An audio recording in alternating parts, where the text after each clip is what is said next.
বাংলাদেশের লাখো সনাতনী চিহ্নকে তাদের ধর্মের শত্রু মনে করে। আপনারা তো আমি দেখি নাই হেফাজতের আন্দোলনের সময় বলেছেন মুসলিমদের আন্দোলন, তখন তো বলেছেন হেফাজতের আন্দোলন।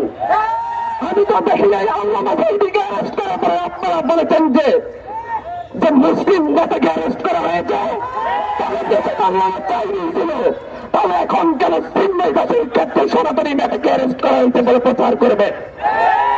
বাংলাদেশের মাটিতে বসে দিল্লির এজেন্ডা বাস্তবায়ন করতে দেওয়া হবে না। আপনাদেরকে আমি আজকে এখান থেকে বলতে চাচ্ছি, গতকালকে আমি একটি টকশোতে বলে এসেছি, চিন্ময় দাস কিংবা ইসকনকে পার্লামেন্টে সনাতনী হিসেবে প্রচার করার কারণে মূলত আজকে এটা এতদূর এসেছে। চিন্ময় দাস একটি গোষ্ঠী, বাংলাদেশের জামাত ইসলাম যেমন একটি ধর্মীয় সংগঠন, বাংলাদেশে হেফাজতে ইসলাম যেমন একটি ধর্মীয় সংগঠন, বাংলাদেশে খেলাফত মজলিস যেমন একটি ধর্মীয় সংগঠন, চিন্ময়ের সেই হিন্দু জাগরণী মঞ্চ একটি মাত্র ধর্মীয় সংগঠন, এটা সকল হিন্দুদের প্রতিনিধিত্ব করে না। এই জঙ্গিবাদী এই সংগঠন দীর্ঘ সময় ধরে বাংলাদেশের শিশু কিশোরদের, কোমলমতি শিশু কিশোরদের তাদের উগ্রবাদিতায় লিপ্ত করার জন্য ষড়যন্ত্রে লিপ্ত ছিল। তারা শুধুমাত্র এদেশের মুসলিমদের উপর আঘাত করেনি, তারা দীর্ঘ সময় ধরে এদেশের আবহমান কাল ধরে চলে আসা বিভিন্ন সনাতনী ধর্মের মন্দিরগুলোতে হামলা করেছে। এই ইসকনের সদস্যরা আজকে শুধুমাত্র এখানে আমাদের আলিফ ভাইকে হত্যা করেনি, আপনারা ভুলে যাবেন না পাহাড়ি অঞ্চলের মুসলিম একজন ইমামকে হত্যা করেছিল।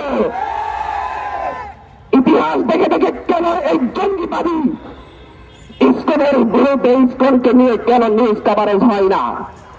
কেন তাদের লক্ষ্য উদ্দেশ্য ধরে ধরে কেন নিউজ কভারেজ হয় না? কেন একটি টেলিভিশন বলবে কোটেশন ছাড়াই তাদের মতো উল্লেখ করে বেঁচে আছে আলিফকে হত্যা করেছে মুসলিম আইনজীবীরা, হিন্দু বলে হত্যা করেছে, এই কথা কিভাবে আসবে?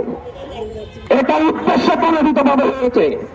আজও বলতে যাচ্ছে বিভিন্ন মিডিয়া পরিচালনা পর্ষদে কামরুল ইসলামের ভাই বসে আছে, অ্যাডভোকেট কামরুল ইসলামের।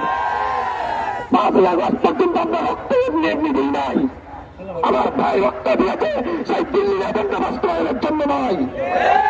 দিল্লিতে বসে শেখ হাসিনা তার সেই দেশের মোদীকে নিয়ে আমার বাংলার মাটির দিকে হাত বাড়াচ্ছে। এই দেশের মানচিত্রের দিকে সেই দিল্লি থেকে যে ব্যবস্থায় হাত বাড়াবে, সেই হাত ভেঙ্গে গুটিয়ে রেখে দেওয়া হবে। সেইটা চিন্ময় দাসের উপর হোক, ইসকনের উপর হোক, আনসার লীগের উপর হোক, যেটার উপর হোক, এই হাত ভেঙ্গে দেওয়ার জন্য এদেশের মানুষ প্রস্তুত।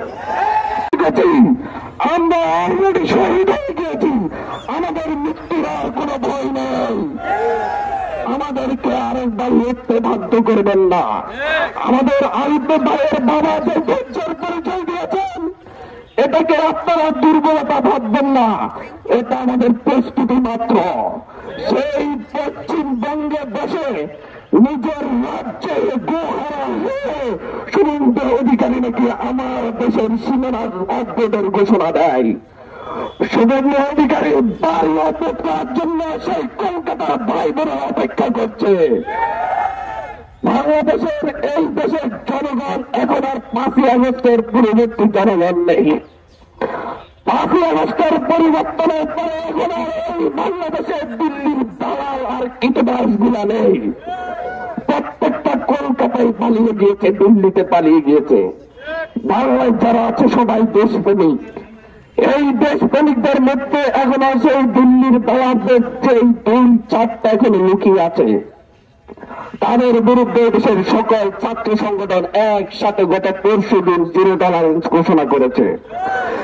আমরা এতদিন ধৈর্য ধরেছি আইন শৃঙ্খলা বাহিনী সন্ত্রাসী ছাত্রলীগকে গ্রেপ্তার করবে। আমরা ধৈর্য ধরেছি আইন শৃঙ্খলা বাহিনী মুজিববাদী আওয়ামী লীগের সন্ত্রাসীদেরকে গ্রেপ্তার করবে। আমরা ধৈর্য হারা হয়েছি।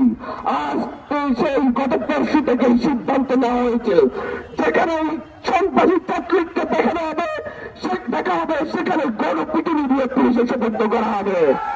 আর ধৈর্য ধরা হবে না। লড়াই আমাদের 5ই আগস্ট নতুন ভাবে শুরু হয়েছে। আমরা এই লড়াই লড়ছি, এই লড়াই আমরা লড়ে যাব, এই লড়াই দীর্ঘ হবে, তবে আমাদের পথ শেষ হবে না। ধন্যবাদ জানাই।